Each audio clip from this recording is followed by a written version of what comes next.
nó cứ ni xong tụi nó bị Hmong Early Childhood Coalition, and nó bị our ninth summit here over at New Millennium Academy.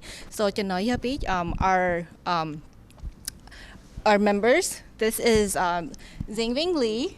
Hi, nhớ xong. And this tụi nó is Bao Ving. Hi, nhớ xong.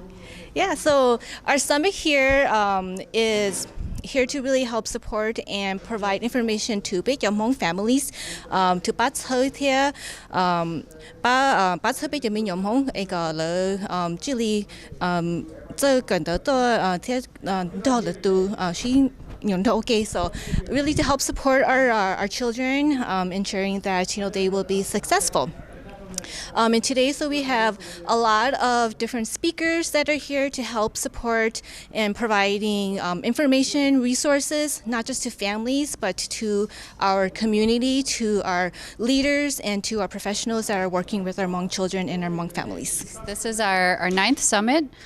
So Betu or Beka Summit, Tao Bi Tao Lu, Junga Oshong, I'm Alpa Tao Lula.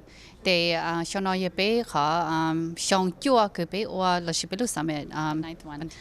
So yeah, me chitao bao to be na la me be in Yahoo Facebook ha be more ka Facebook, so you may follow be la shipi more ka website as well.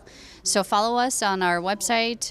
Being more do yang could be more get search or be na zi mong be ja ku ju min yo ha be ja ku ja educational professionals be more trainings the ha. So yeah, me chitao bao to be na la me shai be ka Facebook ha be ka website tishi. So Limbao ha be more ilu website. Our website is www.hmongearlychildhoodcoalition.org, and the be more Facebook ha Instagram. So you may more Facebook image show Hmong Early Childhood Coalition ke be in chu tao. Chỉ tăng lên đầu be tu sự tông ke cho GE cho son son blog chi chua. So you more question la chi lo ya ta me more question a chi se lo or to make a min yo lo ke ba e me ni na ke hu to che be ma le ya le cha lo ya ta be chi bao be ma le cha che me, okay.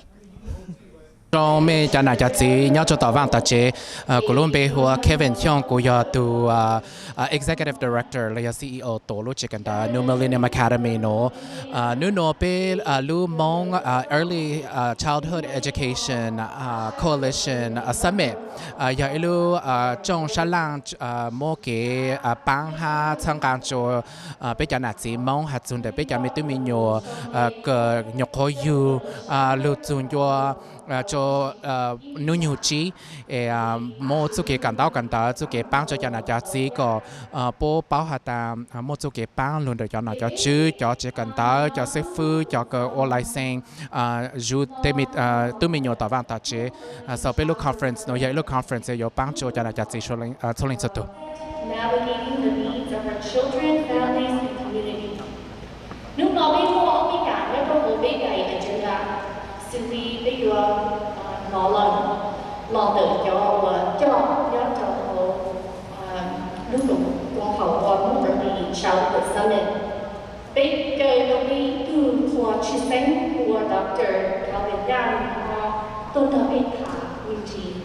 Thì bây giờ mua cái bác của nó trong sáng tạo lo tự cho nên thì cho hậu mua của bác donational bên mua của tu vendor cái in chỉ bên mua sinh hoạt tu sinh chế đi làm cái bác của đi sáng tạo sáng chơi từ cho nó cho hậu lưu mong early childhood development là lúc mình của mình trước thì phải tu đi. So much everyone for taking your time. When you leadership so mình cũng nói người ta là cứ phải nhưng mà bên cái Hmong Early Childhood Coalition là bắt sơ bên cái gì là bắt sơ bên cái nhiều Hmong, so really to support and encourage our Hmong children to be the best that they can be. And this is our ninth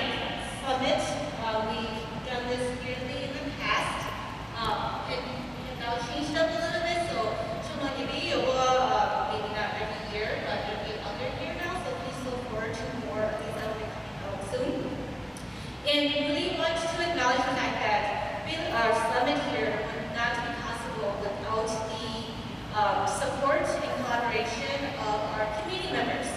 So for those of us who are in the room, if you are part of the Hmong Early Childhood Summit planning team, can you please stand up? Stand up, you can wave your hand.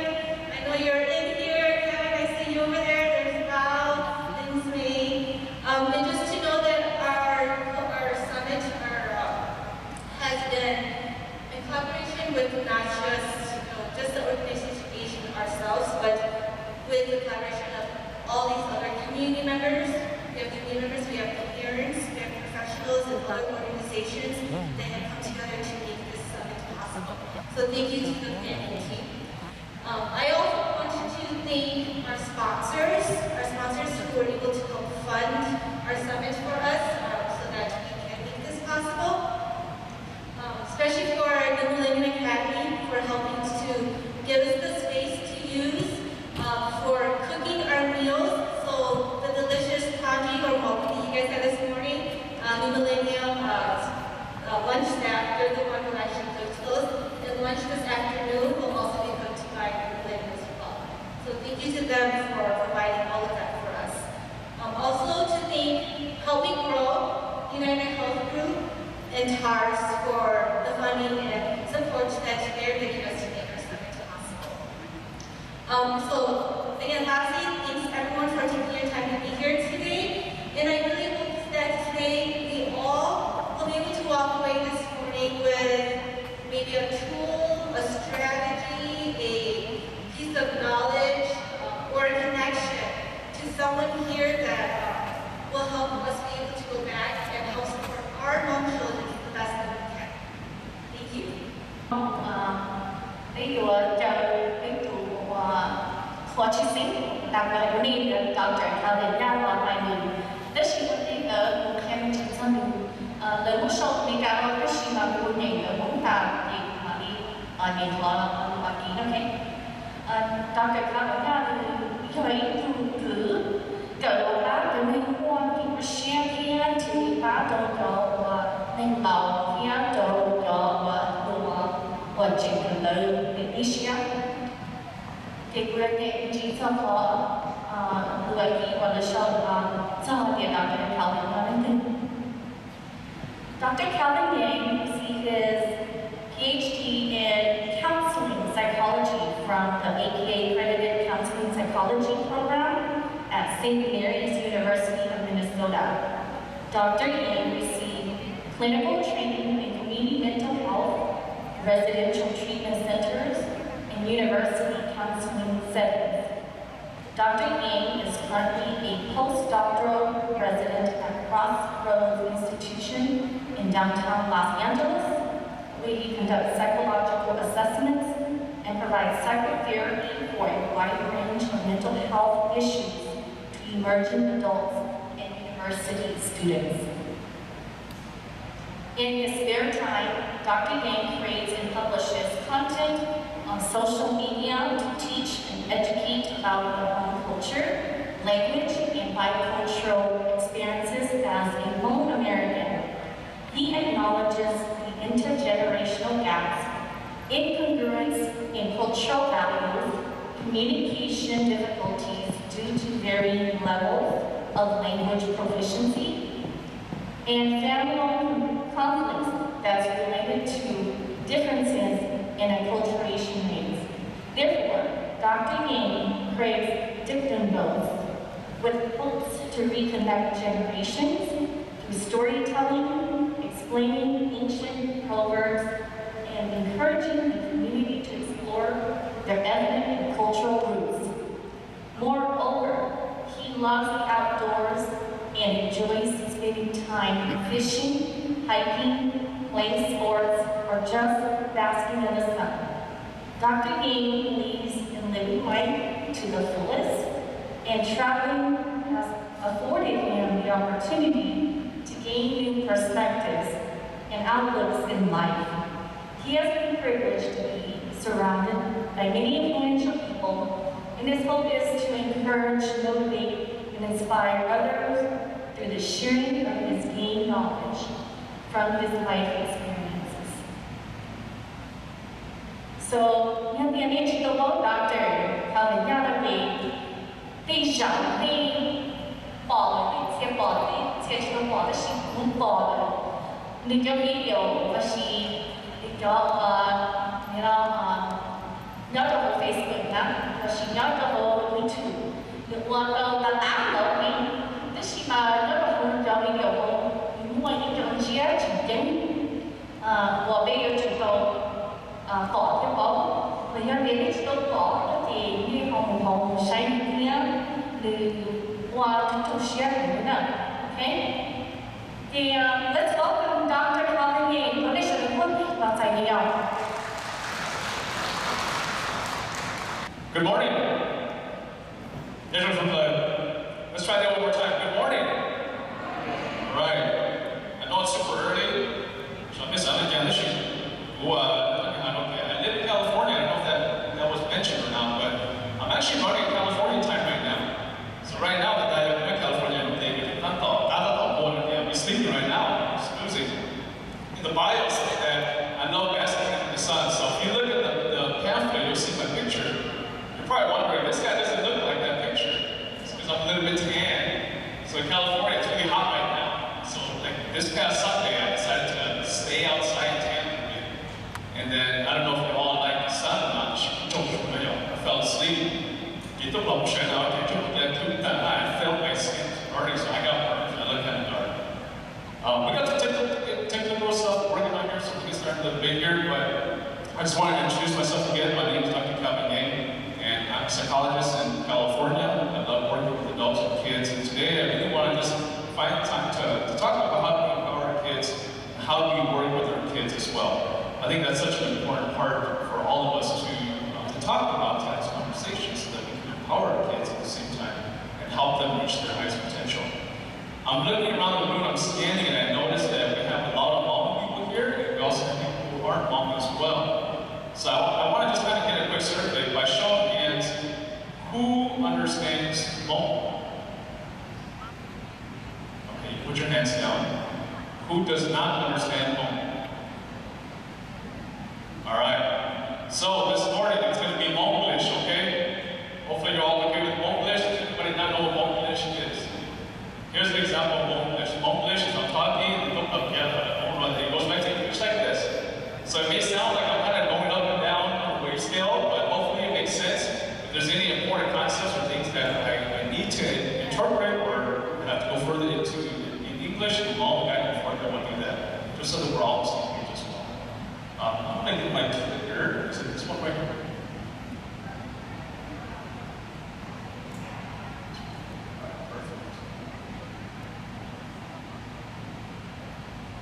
I will say that before I had my kids, my hair looked better than this.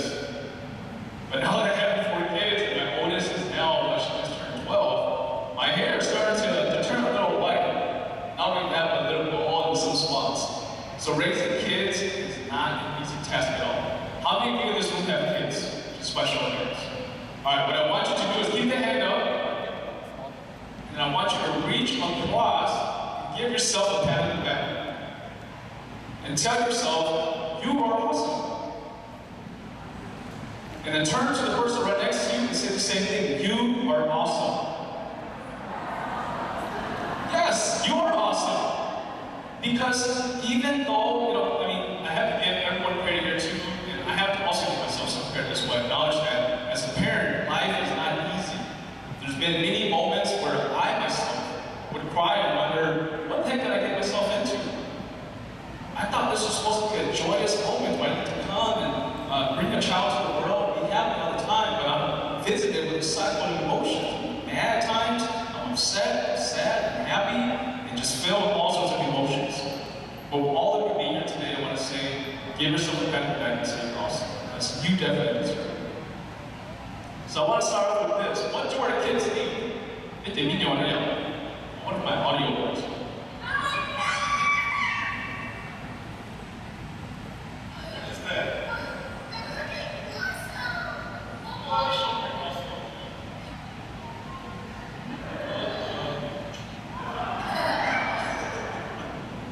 That's my son Jordan. I love this clip because when you see them smiling and happy like this is those emotions I was talking about, right? Those roller coaster emotions. And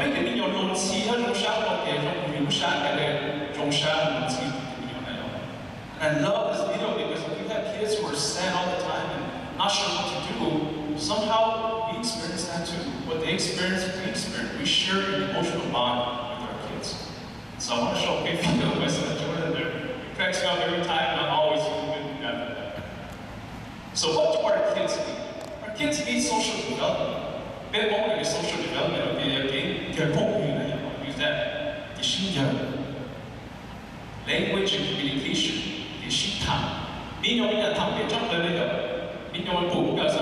My kids came from California to Minnesota this morning or last night.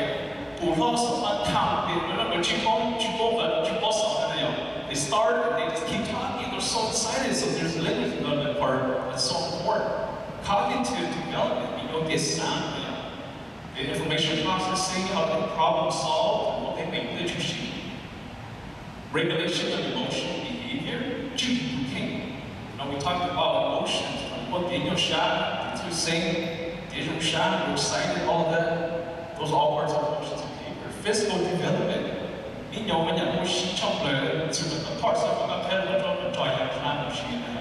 Kids love that physical activity. Moral development as well.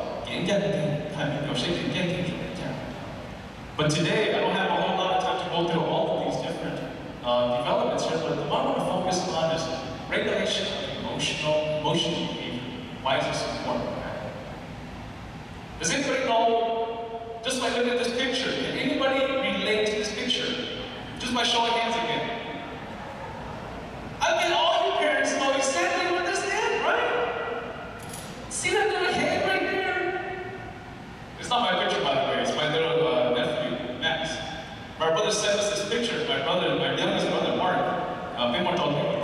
So my youngest brother, Mark, we've been waiting a long time for him to have a kid. Finally did it. This is his son. And he sent us the picture. It's like, can anybody relate to this? We're all looking at him like, Our kids are old. Of course we can relate to you. And so he's like, gosh, I can't catch a break. Right earlier, I told you, we're talking about how we have kids and we expect to have all those joyous moments only to find out that, well, they when you just want some peace and quiet. Because the house is always so busy. They don't know anything about keeping the house clean, right? All they want to do is play. That's okay too. Because that's part of this development that we talked about earlier, the social development, the connection, using language and all of that. Especially now, we just want the house to be clean. But these little kids, they have a different agenda. They want to play because they're so curious. And so sometimes all we want is just peace and quiet. And even though I know we don't need to use the restroom at times, we may use the restroom for the sake of catching a breath.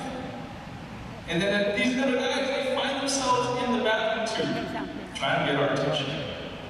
So as a parent, I can totally relate. When I saw this picture, immediately I had flashbacks to my days of 4 kids.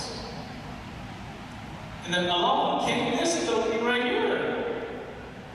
Can anybody relate with this picture here? What do you think's happening here? Yeah, you guessed it. Free time. Right? That's me right there, and my son right next door, and this little iPad. This little thing right here gave me a break, a huge break. That peace and quiet in the bathroom, you see that little hand, no longer existed. As long as I put this in his hands, suddenly the house was quiet. Suddenly the house, the nice clean house that I wanted, existed. Not only that, I had time to eat my hot dog with rice and my mole pepper. And not just that, but look at me right here. I too had time to play with my device. So you can tell just by looking at these two pictures, how do you think the house is? Just by looking at this right here. The house is super quiet. The house is clean. No one's talking. Everyone is busy. So that peace and quiet that I was looking for somehow finally existed, all because of this right here, this over here. So today I want to talk a little bit about the effects of screen time. Our devices that we use, the different machine.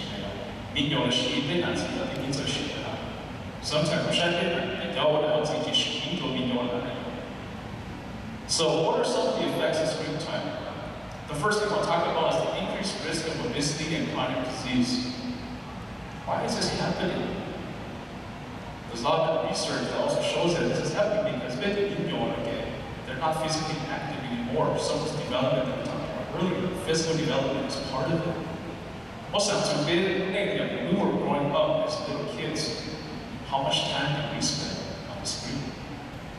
Not that much. If anything, we waited until 2 o'clock. We know 2 o'clock is coming on. Let's say Full House is coming on. Anybody like Full House? Full House fans? Okay, we have a lot of Full House fans in here. Marvel fans? Okay, we got a few. Okay, a little more. So whatever your favorite TV show was, you knew exactly what time that was going to come on. You knew it was going to come on at 2 p.m., 4 p.m., or 6 a.m., and you wake up beforehand just to watch that show. And as soon as the show ends, what happens? That's it. We're done. Now what do? We have free time. Now we're outside. We're playing with rocks. We're throwing sandals. We're finding our time. Anything to kill time, basically. So we were always out physically active, but our kids nowadays, we're seeing they're not doing that. They're spending more time in front of the screen. And most often the time, it's more of a sedentary behavior where they're just sitting. I don't know if you had kids like my kids. My kids, when I say sedentary sitting, I'm being too modest. My kids are upside down. That's what they're doing. They're not doing headstands, watching their iPads. I wish I had a photo, but that's my kids. Headstands, they're sitting, they're not doing anything at all but watching with little movements. Therefore, something else we're noticing is this low levels of energy being expended. The physical activity has decreased. 你有这个重物时，有时你们是这个我就把YouTube all the time. Social emotional difficulties. Social emotional, when you hear this word, it's that connection you should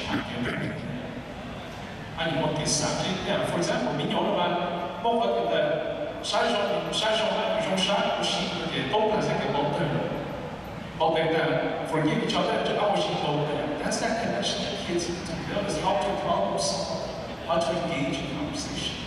The she wish all over the she not no shame to去包括的，给别个想的那搞笑这种，那个你有去在有时看，有时间，我带你去实践，你弄到 result 给，你弄就你有路，给答案答清楚，they're not going to know how to do that either. That's a big problem for our kids. And I realized just on this grade, the emotional behavioral problems as well. That's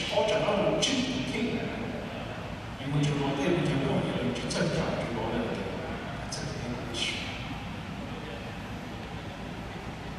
This is what happens with kids when you take that iPad away. Why do you think this happens? Because when kids are on the iPads with their screens, you get that feeling, that excitement, and it's pent up inside of you. They're watching, they're laughing, but that energy is not going anywhere. It's stored up inside of them. It's stored up inside. They're happy, they're excited, but it doesn't go anywhere. It sits with them while they sit with one of their devices. So when you take that device away, where does that energy go? When you take that device away, kids suddenly look around like, wow, this is a new world living in. And now they have all this energy. They don't know what to do with this, so they start acting out. And then us parents sometimes, we get used to that quietness. You don't know what to do anymore. Because our children, we have trained ourselves to forget about how to interact with our kids. And so the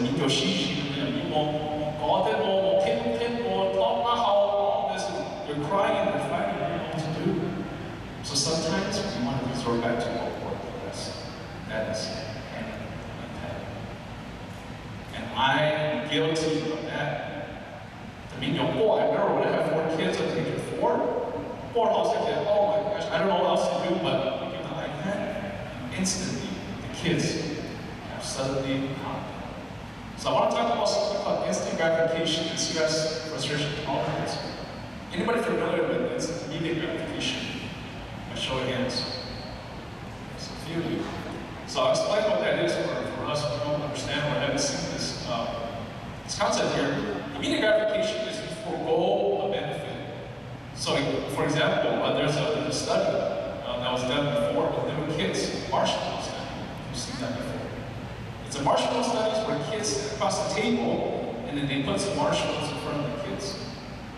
And then what they tell the kid is, if you leave this marshmallow alone, and I'm going to leave the room, and when I come back, if you don't touch this marshmallow, I'll give you another one. They want to see if the kids will wait for the other reward, which may be better, or they want to eat that marshmallow because it's right there. So if the kid takes the marshmallow and starts eating it, that's an instant gratification right then. And they would rather have it now than wait for a better, larger benefit. So instant gratification is kind of what this iPad screens are doing. And I look at my kids before that, I've seen it in my little nieces and nephews now, kids that I work with all the time. Even kids as young as like 1.5 to 2 years old, they know how to navigate YouTube like nobody's business.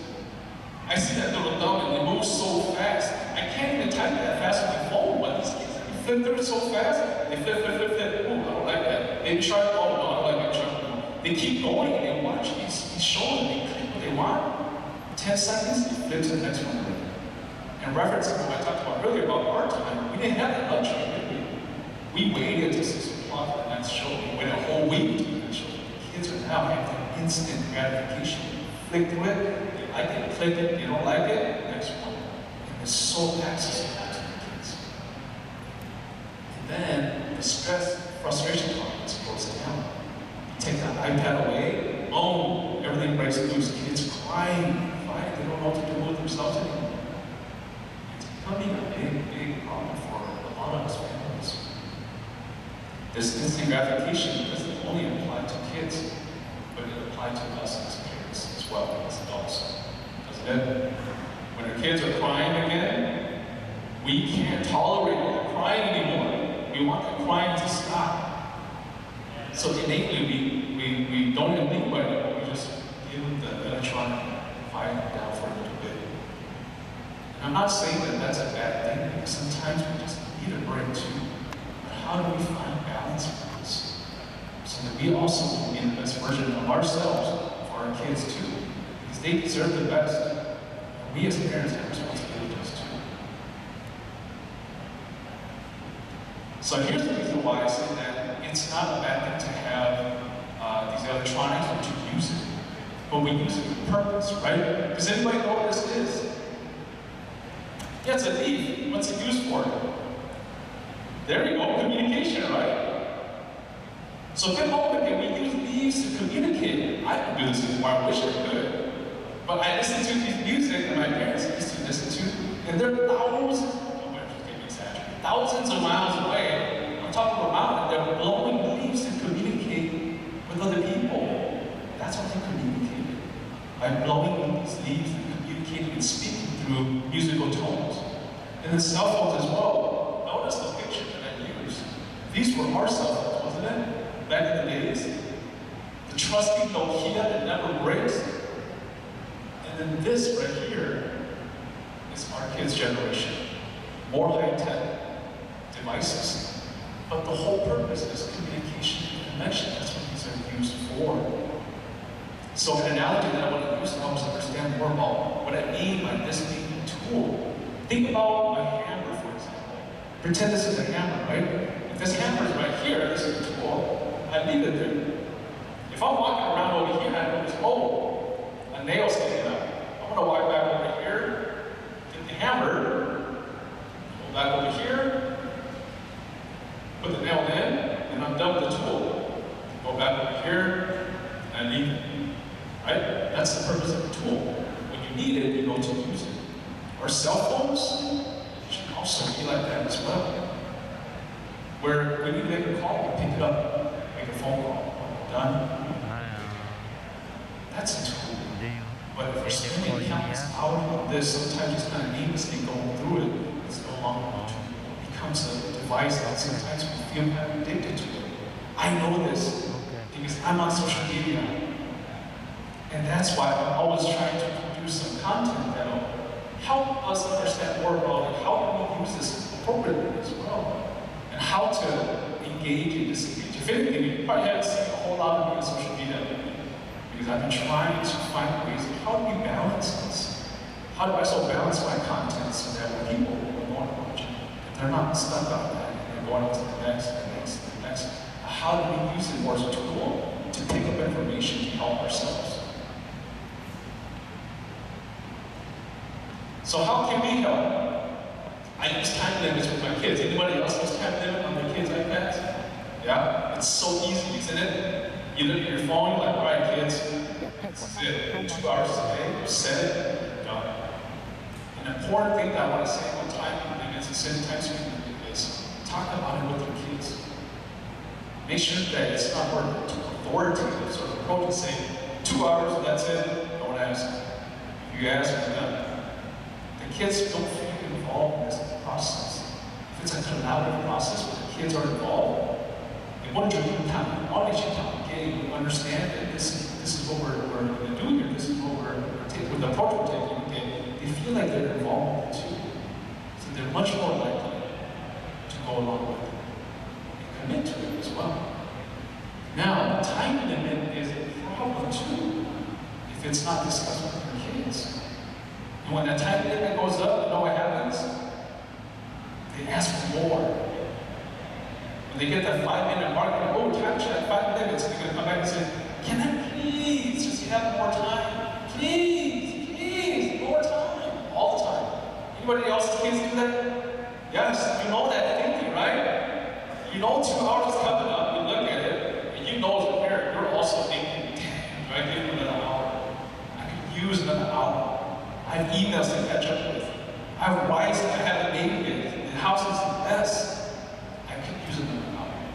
So the kids come in, please, please. You know you're right thinking, I do want to give it to the kids. But if we give in to the kids all the time, they know they have it too late. They know that mom and dad or caregivers, I can't just say mom and dad, but caregivers, they understand that if I do this, our caregivers are going to give in. So we also have to learn how to set boundaries and say no. This is going to be an important step in working with your kids and screen time. You'll probably learn more about brain development later on as well, but if we think about our kids' brains and our brains as adults, it's very different. Our brains develop from the back to the front. And the front is probably the most important piece of our body, the prefrontal cortex here. Because this is where all the executive functioning happens. Earlier we saw cognitive development, get sound how to process information, but neurologic is not fully developed here yet. Have you ever heard like some people can't rent cars until they're 25 years old? Because this is not fully developed yet. The judgment is not that great. It's there, but it's not the best. Usually around age 25, you see a decrease in car accidents. And that also has some connection with the development of brains. So as adults like us, everyone's living in young. We look although very, very good at our frontal cortex work, our executive function work, so we can make sound decisions. But our kids, they don't have that part yet. They have that over here, where it's more of the emotional expression piece. So if you know all day, that's all they know how to do is be upset. They push them, shout, that's all they know. They're not going to be able to logically understand what's happening. This is the part where big government I would see, this is where we step in. This is the part where we have to play a role in talking with our kids and guiding them through this process so they understand that when the time limit's up, we use our time to do something else. And it's hard to set these boundaries because we know we could use some extra time. We never want to see our kids hurt. One time, I'll tell you this is the truth. When I had my first baby, speaking of not running kids hurt, when I had my first baby, she was born. And usually, they need to do a blood test. And when they do the blood test, they have to prick our baby, right, to get the blood to go test. And I remember I got so upset for some reason. When my baby's foot was out and the nurse pricked my baby and the blood came out, I was so upset. Like, don't touch my baby. I already know this, even though I knew that the purpose of this is to get the blood for testing. But the fact that my kids were getting hurt, that really hurt me a lot.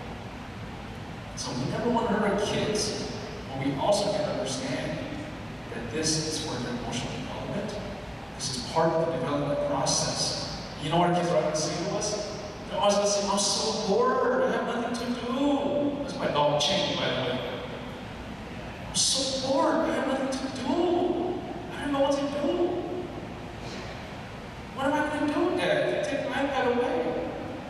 So they're going to be upset, they're going to cry, they're going to plead their case, and try to get you to say yes again. This is usually the go-to, I'm so bored, I don't know what to do. But we as adults, you follow that, you know it. But don't wait, don't judge them again. You shout it, you shout it. You're always going to keep doing it over and over again. But we have to set these boundaries, but not just set the boundaries again. And part I want to emphasize is we play a role in this as well. You don't just say no and leave it, you say no and you walk through it. Another part that I'm starting to learn too as myself, throughout training and having with kids is validating the experience with the emote thing. So that's a hard don't yell like that. It's a whole point or don't even like chastise them as well. Say, I gave you 2 hours, now this is how I act. It doesn't help the kid. But maybe the more thing will help is I understand what you're saying, I hear you. And what else can we do with our time? Right? Earlier when I talked about our times, when 2 o'clock hits and the show is over, we can reset, rewind. When the time is done, we're done. So we go outside, we go throw rocks, we go throw sandals, we ride our bikes. And that's what we have to help our kids understand and start with development as well. So how do they get their creativity back? Using that time for other things outside of the screen time moment. How to build that stress tolerance again. So that in the future they know how to regulate you can't. That's going to be very important. So one time I showed this picture.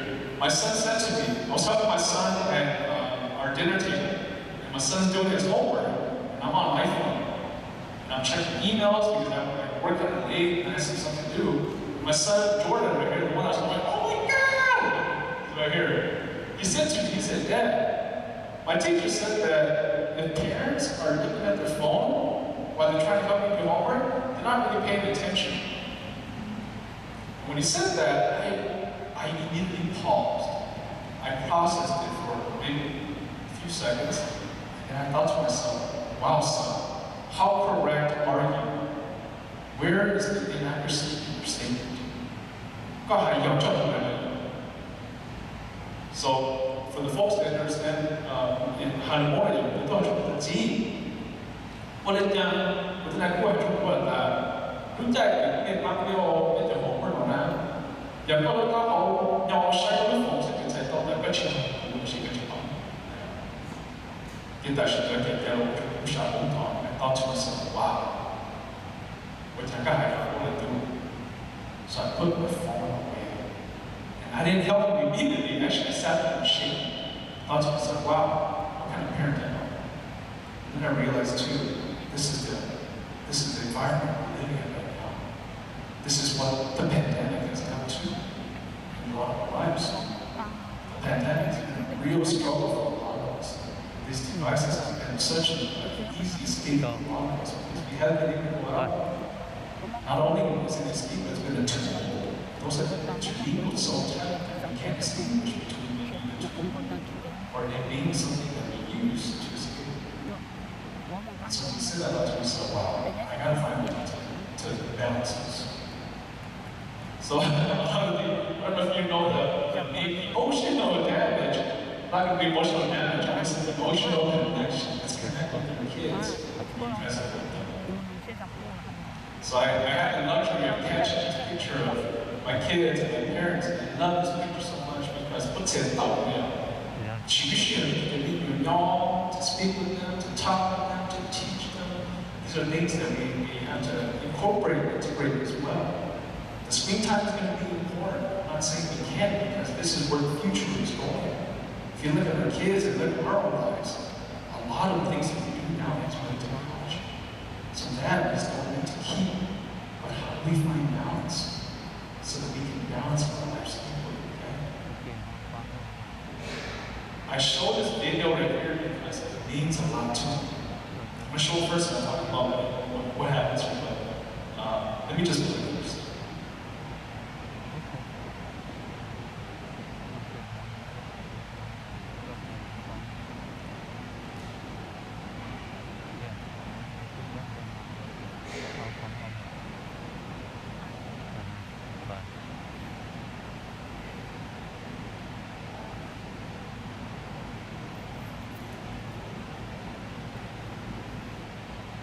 Now, I was very low, but my dad is reading a book to my kids, and he's reading a book about planets.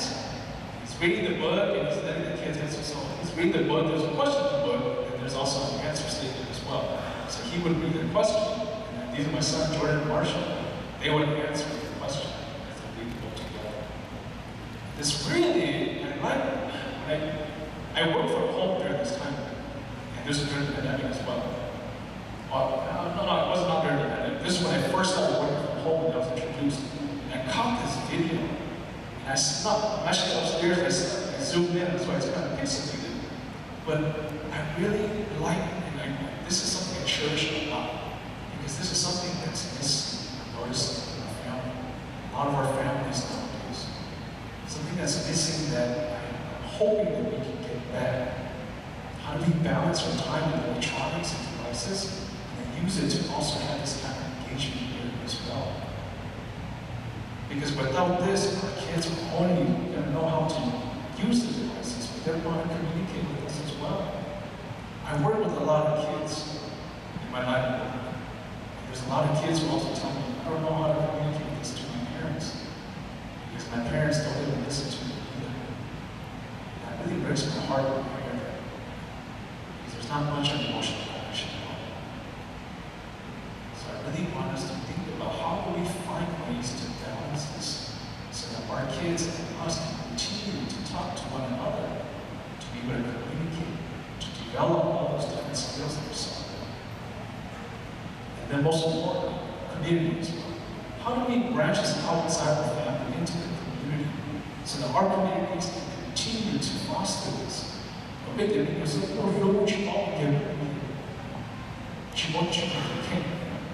How do we find ways to branch us out into the community through policy development, through the advocacy work that we're seeing? How do we branch us out so that our kids can learn how to understand who they are as they develop, and how to connect with others as well?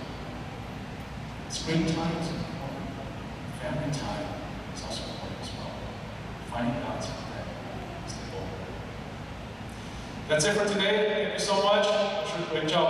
I hope to see you all there as well. Challenging is the fact that unemployment has been an issue and continues to be an issue in the Hmong community.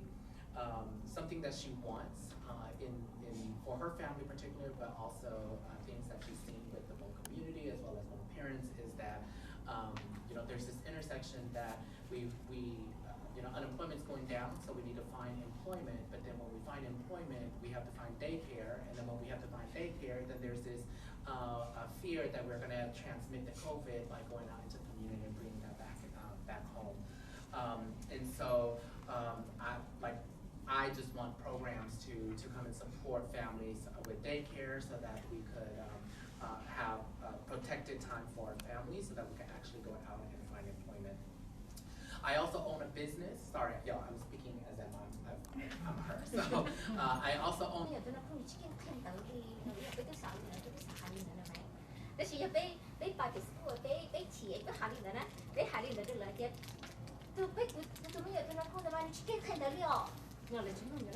Okay? They're not going to listen to you. So how can we say that differently? Right? So then, I don't think that my child's teacher is a good fit for what my child needs. You see? You focus on the minua. You they do anybody. Shine don't look at anybody. You don't make sure you hire the loop and more sure that you don't know. Okay. So the next one. What the heck? What do you mean? Right? You don't know help me understand so I can better support my child. Ba của tao ai của tao đi bố ba của